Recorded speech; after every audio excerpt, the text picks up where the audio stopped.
Hello Bobby is this side. Today I am starting a new topic which is function. Function क्या होता है? Function एक type का relation ही होता है। रिलेशन से ही फंक्शन बन के आता है। जैसे कि अगर कोई रिलेशन में दो सेट्स हैं, मान लो दो सेट्स हैं, दो नॉन एम्प्टी सेट्स हैं ए और बी, तो सेट ए से सेट बी पर जो मैपिंग है, each and every element of set A has a unique image in set B. हर एक एलिमेंट्स जो सेट ए का है उसकी यूनिक इमेज मिलनी चाहिए सेट बी में, तो उसको हम लोग फंक्शन बोलेंगे। यहाँ पे एग्जांपल देखो कि सेट ए में 1 2 3 है और सेट बी में 2 3 4 है। तो एक रिलेशन पहले हम लोगों ने डिफाइन किया कि सेट ए टू बी, एक रिलेशन हमने डिफाइन किया R1 विच इज 1 जो मैप हो रहा है वो 2 से मैप हो रहा है, 2 3 से मैप हो रहा है, 1 4 से मैप हो रहा है। ठीक है, यहाँ पे इसका वेन डायग्राम है, देख सकते हो। तो 1 2 से मैप हो रहा है, 1 4 से भी मैप हो रहा है और 2 2 से मैप हो रहा है। हर एक एलिमेंट सेट ए का सारे एलिमेंट सेट बी से मैप नहीं हो पा रहे हैं। देखो जैसे कि यहाँ पे 3 छूट जा रहा है, तो ये फंक्शन की क्राइटेरिया को फॉलो नहीं किया, क्योंकि होता है each and every element of set A has a unique image in set B. ठीक है, एक सेकंड एग्जांपल देख लो। एक रिलेशन है, सेट सेम ही है, रिलेशन मैंने चेंज कर दिया है। जैसे कि 1 2 है, 2 2 है और 3 4 है। इसमें सारे एलिमेंट्स मैप हो रहे हैं सेट बी से। जैसे कि देखो 1 2 पे जा रहा है, 2 2 पे जा रहा है और 3 4 पे जा रहा है, तो ये फंक्शन के क्राइटेरिया को फॉलो कर रहे हैं। That's why it is called as function. ये एक हमारा फंक्शन रहेगा। फंक्शन के भी कई टाइप्स होते हैं, वो हम आगे देखेंगे। और जैसे कि एक रियल रिलेशन देखो 1 3 है और 2 4 है। ठीक है, 1 जो है वो 3 पे जा रहा है और 2 भी 3 पे जा रहा है, लेकिन 3 यहाँ पे मैप नहीं हो रहा है, इसी वजह से ये रिलेशन ही रह गया, फंक्शन नहीं बना। और एक सेट ये एक रिलेशन R3 देखो 1 2 पे जा रहा है, 2 2 पे जा रहा है और 3 2 पे जा रहा है। यहाँ पे इसका वेन डायग्राम 1 2 पे जा रहा है, 2 2 पे जा रहा है एंड 3 भी 2 पे जा रहा है। सारे एलिमेंट्स मैप हो रहे हैं कहीं ना कहीं सेट बी से, तो it is also a function. ठीक है, मदर और चिल्ड्रन का भी ऐसे ही हम लोग देख सकते हैं। एक रिलेशन दिख रहा है ना कैमरा में कि चिल्ड्रन यहाँ पे है, कई सारे चिल्ड्रन की एक मदर हो सकती है, सिंगल मदर। एक मदर के कई सारे चिल्ड्रन हो सकते हैं। ठीक है, अब देखो एक प्रॉपर डेफिनेशन देखो। Let A and B two sets and there exist a rule or manner or correspondence which associate to each element of A to a unique element of B in B, then F is called as function or mapping from A to B. It is denoted by this F dot A to B. एक arrow से हम लोग denote कर सकते हैं function को, ऐसे भी डिनोट कर सकते हैं A to B, एरो पे F लिख दो। ठीक है, ये देखो जैसे कि ये फंक्शन हर एक एलिमेंट सेट A का B पे मैप हो रहा है। ये वाला देखो, ये फंक्शन क्यों नहीं है? क्योंकि हर एक एलिमेंट B पे तो जा रहा है, लेकिन एक एलिमेंट यूनिक इमेज होनी चाहिए। यहाँ पे सेम इमेज देखो, एक ही एलिमेंट का यहाँ पर भी जा रहा है, यहाँ पर भी जा रहा है। ठीक है, तो ये फंक्शन इस वजह से नहीं हुआ। ये फंक्शन हो गया, सारे एलिमेंट्स पहले जा रहे हैं सेट बी पे, हाँ जा रहे हैं, सारे एलिमेंट्स की इमेज है और डिफरेंट इमेज भी है। ठीक है, अब जैसे कि ये देखो, ये क्यों नहीं है? क्योंकि यहाँ पे कोई एक मिस हो जा रहा है, ये वाला मिस हो जा रहा है, ये वाला आपके सेट बी पे मैप नहीं हो रहा है। इसमें ये फंक्शन है, यहाँ पे सारे एलिमेंट्स सेट बी पे जा रहे हैं और ये क्यों नहीं फंक्शन है? अब बताओ, तुम लोग बताओ इसका आंसर। यहाँ पे देखो क्या हो रहा है, सारे एलिमेंट्स जा तो रहे हैं बट यूनिक नहीं है। यहाँ से दो एलिमेंट्स निकल रहे हैं एक ही सेट से, यूनिक होना चाहिए। ठीक है, प्री इमेज और इमेज के कॉन्सेप्ट समझ लेते हैं हम लोग। देखिए प्री इमेज और इमेज क्या होता है। अगर कोई एक एलिमेंट A है, सेट A से बिलोंग्स करता है, is associated with an element B जो सेट B से बिलोंग कर रहा है, वो एसोसिएट है, A एलिमेंट एसोसिएट है B एलिमेंट से, then B is called the F image of A। B को हम लोग इमेज ऑफ A बोलेंगे। F इसलिए है यहाँ पे क्योंकि ये फंक्शन में है। ठीक है, और image of A under F, image है A का under F, under function F, और वैल्यू है फंक्शन F की एट A पर। B जो है वो वैल्यू है फंक्शन की एट पॉइंट A पर, फंक्शन की वैल्यू एट पॉइंट A पे B है। ठीक है, A is also called as pre image. A को हम लोग जो पहले सेट का A है उसको हम लोग प्री इमेज बोलेंगे। ठीक है, और आर्गुमेंट ऑफ B भी बोलते हैं अंडर F, क्योंकि यहाँ पे फंक्शन की बात हो रही है। B यहाँ पे तुम्हारा इमेज है ऑफ A अंडर F, और जो तुम्हारा A है वो प्री इमेज है B का अंडर F। ठीक है, फंक्शन में A डाल दो तो आपको B मिल रहा है, फंक्शन को एक मशीन की तरह भी तुम समझ सकते हो। ये देखो ये मशीन है, ये जो फर्स्ट सेट है वहाँ तुम्हारा फर्स्ट सेट में मान लो वीट है, तुमने वीट डाल दिया फर्स्ट सेट पे, एक सेकंड, हाँ प्रॉपर दिख रहा होगा। फर्स्ट सेट में तुम्हारा वीट है, वो एक मशीन के अंदर जाएगा तो तुम्हारा क्या जाएगा, वीट डालोगे तो वो पिस के बाहर आ जाएगा, आटा बन जाएगा। ओके, तो इसको हम लोग एक मशीन की तरह से भी कंसिडर कर सकते हैं। देखो यहाँ पे x डाला फंक्शन में तो fx बन के आ गया। पहले सेट को हम लोग डोमेन बोलेंगे, सेकेंड सेट को हम लोग को डोमेन बोलेंगे, और जो फंक्शन से मैप होके आएगा उसको रेंज बोलेंगे। तो रेंज क्या हो गया, वो सबसेट हो गया को डोमेन का। ठीक है, अब ये बात हमको बताओ कि एक फंक्शन जो है वो हमेशा रिलेशन हो सकता है और एक रिलेशन हमेशा फंक्शन हो सकता है। फंक्शन रिलेशन हो सकता है, ठीक है, बट इसका इनवर्स अप्लाई नहीं होगा, इसका वाइस वर्सा ट्रू नहीं होगा। कोई एक रिलेशन फंक्शन हो भी सकता है, नहीं भी हो सकता है, बट फंक्शन है तो वो रिलेशन के क्राइटेरिया को तो फॉलो करेगा। ठीक है, एक नोट है यहाँ पे देख लो, if codomain is not given we consider it to be R. अगर को डोमेन तुमको पता ना हो तो हम लोग आर ले लेंगे, रियल नंबर के सेट को। ओके, इंपॉर्टेंट पॉइंट सब थोड़ा सा नोट कर लो कि अगर if only rule of function is given then domain of function is set of real number. If only rule of function is given then the domain of the function is set of real number where function is defined. Examples इसको समझते हैं। Function में अगर कोई input डाल लो, f input में x है, x input है तुम्हारा, ठीक है, इज इक्वल टू 1/x है, ये तुम्हारा आउटपुट दे रहा है, तो इसका डोमेन क्या होगा। आप क्या x की जगह क्या डाल सकते हो, कुछ भी डाल दो, पूरा रियल नंबर है तुम्हारे पास एक्सेप्ट 0। अगर 0 डालोगे तो ये डिफाइंड नहीं होगा, 1/0 is infinity which is not defined.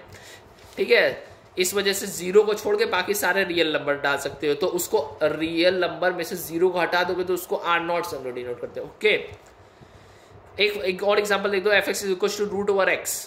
ठीक है, यहाँ पे भी तुम कुछ भी डाल सकते हो बट ग्रेटर देन 0 होना चाहिए। अगर लेस देन 0 होगा तो इमेजिनरी आएगा, आयोटा के फॉर्म में आएगा। ओके, तो इसका भी डोमेन हो गया 0 टू इन्फिनिटी। ओके, अब देखो तुमको फाइंड करना है इसमें domain of this function. y is equal to root over 5 - 2x। इसका अगर डोमेन चाहिए, रूट के अंदर तुम्हारा निगेटिव क्वांटिटी नहीं होना चाहिए, तो इट शुड बी ग्रेटर और इक्वल टू 0 होना चाहिए। तो इसको सॉल्व करो, इस इनइक्वालिटी को सॉल्व करो, तुरंत सॉल्व करोगे तो 5/2 x should be less than और इक्वल टू 5/2। तो इसका डोमेन आपका क्या आ जाएगा, 5/2 से छोटे रियल नंबर्स। ठीक है, तो -∞ टू 5/2 इसका डोमेन आ गया। ठीक है, second question, y is equal to 1/√x minus mod of x। तो ये तुम्हारा डिनोमिनेटर वाली क्वांटिटी रूट में है, तो रूट कभी भी होगा तो हमेशा ग्रेटर देन 0 होगा। और इक्वल टू 0 क्यों नहीं होगा, अगर इक्वल टू 0 होगा तो 0 - 0 1/0 विच विल बी इन्फिनिटी, तब भी डिफाइन नहीं होगा तुम्हारा। इसी वजह से इधर इक्वालिटी साइन नहीं लगा है। ठीक है, अब देखो इसको हम लोग राइट हैंड साइड भेज दिए तो x should be greater than mod of x आ गया। इसको अगर हम लोग सॉल्व करेंगे तो x बिलोंग्स करेगा 5 से, मतलब इसका डोमेन होगा 5 विच मीन्स नथिंग। अगर x जो है वो तुम्हारा मॉड ऑफ x से बड़ा, अगर मान लो x की जगह -2 तुम रख रहे हो तो -2 तुम्हारा बड़ा होगा मॉड ऑफ -2 से, नहीं ना, मॉड ऑफ -2 पॉजिटिव हो जाएगा, मॉड क्योंकि कोई भी चीज़ को पॉजिटिव करता है, तो -2 तुम्हारा +2 से कैसे बड़ा हो सकता है, नहीं ना हो सकता। इस वजह से ये 5 है, क्योंकि यहाँ पे कोई भी एलिमेंट नहीं आएगा, तो इसी वजह से ये 5 है। ठीक है, एक सेकंड पॉइंट नोट करोगे, for continuous function interval for minimum to maximum value gives its range. एक कंटिन्यूअस फंक्शन है कोई इंटरवल में, for minimum to maximum value gives its range. इसको एक ग्राफ से समझो, एक ग्राफ है तुम्हारे पास, ठीक है, y is equal to fx कोई भी एक ग्राफ है, y जहाँ पे तुम्हारा आउटपुट दे रहा है, x तुम्हारा इनपुट है, तो रेंज हमेशा y एक्सिस पे मिलेगा तुमको, रेंज हमेशा y एक्सिस पे मिलेगा और डोमेन हमेशा x एक्सिस पे मिलेगा। ये एक्सिस तुमको डोमेन देगी, ये एक्सिस तुमको रेंज देगी। तो डोमेन तुम्हारा क्या हो गया, अगर ग्राफ के अकॉर्डिंग देखोगे तो x1 से x4 तक तुम्हारा डोमेन हो गया। रेंज देखोगे तो रेंज तुम्हारा ये वाला हो गया y4 से y2 तक।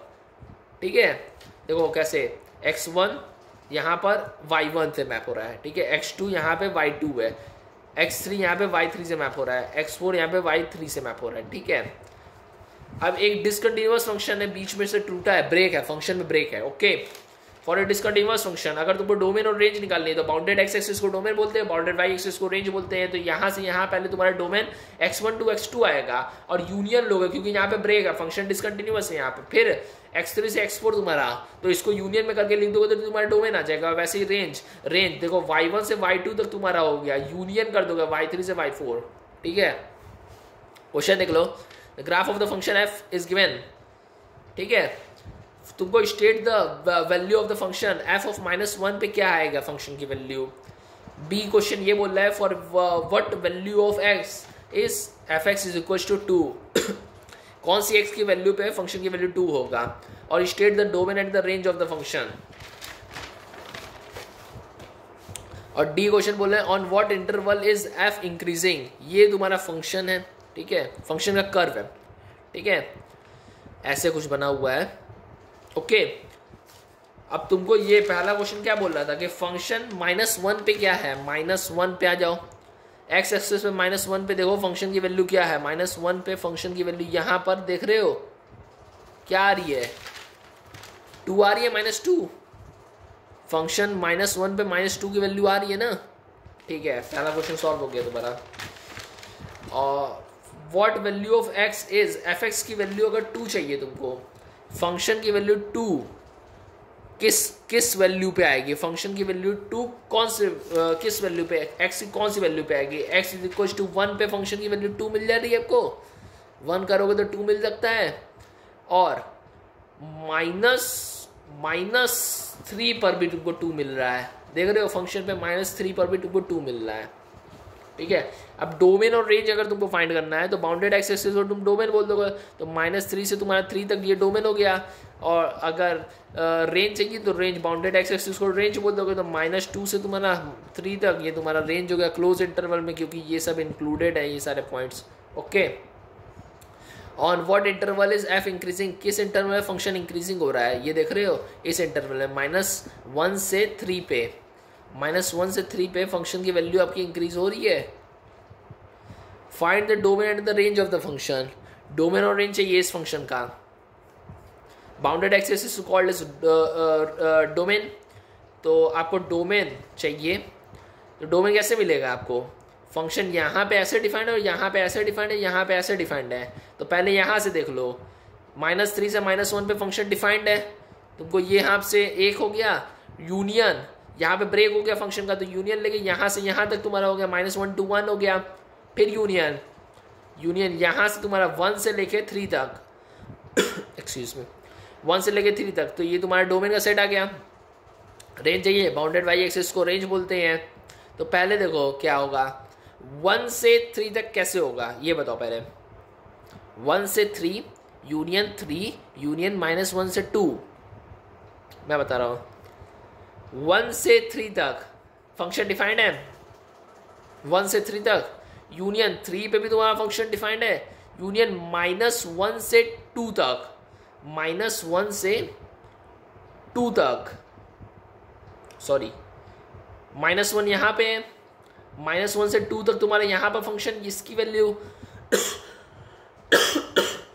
एक्सक्यूज मी, इसकी वैल्यू -1 से 2 तक, इस वाले की वैल्यू 3 एंड इस वाले की वैल्यू 1 से 3 तक, हो गया आपका range.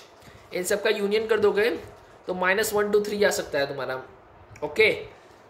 Test for the function, vertical line test हम लोग करते हैं फंक्शन को टेस्ट करने के लिए, कि कोई अगर तुमको ग्राफ दिया है तो वो फंक्शन है कि नहीं, वो टेस्ट करने के लिए वर्टिकल लाइन ड्रॉ करोगे। If a vertical line intersecting the graph of the function in 2 or more than 2 points, then it cannot be the graph of the function अगर कोई वर्टिकल लाइन ड्रॉ कर रहे हो, वो ग्राफ को अगर एक पॉइंट पे इंटरसेक्ट करे तब तो वो फंक्शन है, अगर मोर देन 1 पॉइंट पे इंटरसेक्ट करे तब वो फंक्शन नहीं है। जैसे कि y = fx, एक कर्व ये है तुम्हारा, यहाँ पे तुम पैरेलल लाइंस ड्रॉ कर रहे हो, y एक्सिस के parallel lines, vertical lines draw कर रहे हो, ये देखो यहाँ पे 2 पॉइंट्स पे इंटरसेक्ट कर जा रहा है कर्व को, तो ये फंक्शन नहीं है। बट यहाँ पे देख रहे हो ऐसा कर्व है तुम्हारा कोई, वहाँ पे तुम वर्टिकल लाइन ड्रॉ कर रहे हो तो वो फंक्शन को एक ही पॉइंट पे इंटरसेक्ट कर रहा है, तो दैट्स वाइज ये ग्राफ तुम्हारा फंक्शन है। सॉरी मैंने फंक्शन बोल दिया, यहाँ पे कर्व, इसको हम लोग कर्व बोलते हैं, ओके। पॉलिनोमियल और फंक्शन, पॉलिनोमियल फंक्शन क्या होता है, एक फंक्शन जो कि डिफाइंड है इस तरीके से कुछ, f(x) = a0 x⁻n + a1 x⁻n - 1 + a2 x⁻n - 2 and so on, an - 1 into x plus an, where n is non-negative integer, and a0 to a1, a0 a1 a2 and so on, an are the real number and a0 doesn't equals to 0, क्योंकि अगर ये 0 हो गया तो x⁻n वाली quantity पूरी 0 हो जाएगी, ठीक है। Then the function is called as polynomial function of degree n, ये जो फंक्शन आ गया ये polynomial function of degree n का हम लोग इसको बोलेंगे। एक polynomial function is always continuous, polynomial function always continuous होता है, ठीक है। Polynomial function is always excuse me differentiable होता है, कंटिन्यूअस है फंक्शन। अब डिफरेंशिएबिलिटी के उसके आगे हम लोग बात करेंगे।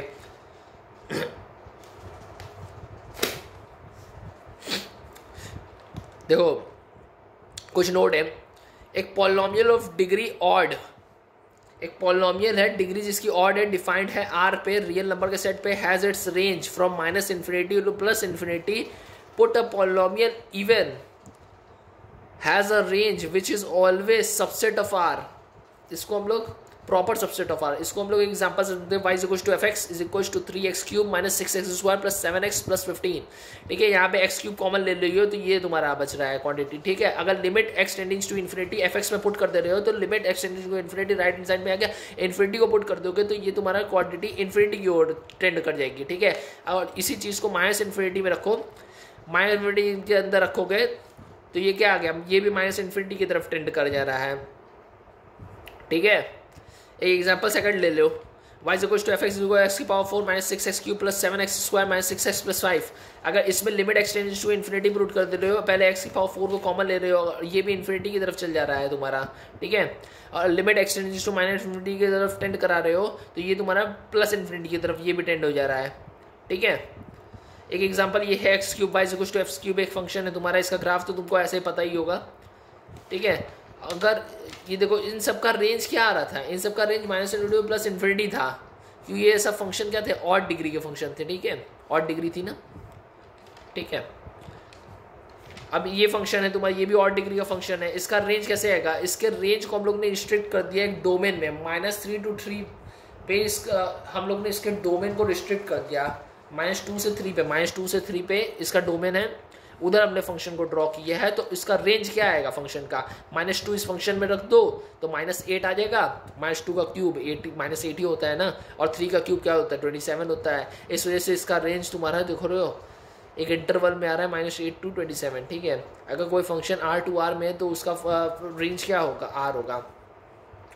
थोड़ा इंपॉर्टेंट पॉइंट्स है, देख लो इंपॉर्टेंट रिजल्ट है जिसको तुम लगा सकते हो। They are two polynomial function satisfy the relation. तुम्हारे पास यहाँ पे दो पॉलिनोमियल फंक्शंस हैं, एक fx है, एक f ऑफ 1/x है, ठीक है। तो is equals to fx plus f of 1/x। इसको एक एग्जांपल से कंसिडर कर लो कि fx में मान लो x raised to power n plus 1 है और fx is equals to 1 minus x की पावर n है, when x is a positive integer, n जहाँ पे तुम्हारा पॉजिटिव इंटीजर है, ठीक है।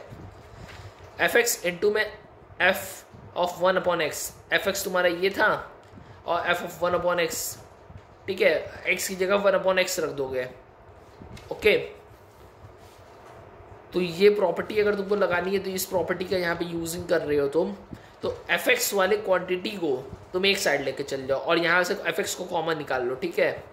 fx कॉमन आ गया, अब रिप्लेस कर दो x को 1/x से, okay. Replacing x by 1/x, इसको रिप्लेस कर दिया एंड देन इन दोनों क्वांटिटी को आपस में मल्टीप्लाई कर दो। क्या कर दो, मल्टीप्लाई कर दो इन दोनों को। मल्टीप्लाई करने के बाद तुम्हारे पास ये आ रहा है कुछ ऐसा, ठीक है। fx dot f of 1/x times fx minus 1 times f of 1/x minus 1 is equals to 0। तो fx तुम्हारा 0 हो नहीं सकता, f ऑफ 1/x तुम्हारा 0 हो नहीं सकता, मतलब थर्ड वाली क्वांटिटी 0 होगी। थर्ड वाली क्वांटिटी को 0 की तरफ लेके जाओगे तो 1 जो है तुम्हारा राइट हैंड से चाहिए, तो fx minus 1 times f of 1/x minus 1 is equal to 1 आ रहा है। fx एक नॉन कॉन्स्टेंट पॉलिनोमियल है तुम्हारा, ठीक है। तो इसको हम लोग fx minus 1 is equal to non constant polynomial, उसको नॉन कॉन्स्टेंट पॉलिनोमियल को gx तुम कंसिडर कर लो, ठीक है। तो ये चीज़ gx मान लो, fx माइनस 1 को हम लोग यहाँ पर gx पुट कर देंगे, तो gx और यहाँ पर g ऑफ 1/x पुट कर दो, तो gx इंटू में g of 1/x is equal to 1 आ गया। अब this implies that gx is equal to plus minus x की power n, where n should belongs to positive integers, ठीक है। gx को हम लोग ने प्लस माइनस x की पावर n ले लिया है। अब gx की वैल्यू हम लोग ने क्या मानी थे, fx माइनस 1, तो fx माइनस 1 यहाँ पे पुट कर दो, fx की वैल्यू आगे 1 plus minus 1 1 plus minus X की power N, where N should belongs to positive set of integers, ठीक है। अब G X is equal to minus X raise to power N और G of 1 upon X is minus 1 upon X की power N, इन दोनों को आपस में मल्टीप्लाई कर दोगे तो क्या आ रहा है, 1 आ रहा है। प्रूव हो गया आपका रिजल्ट। Okay, thank you.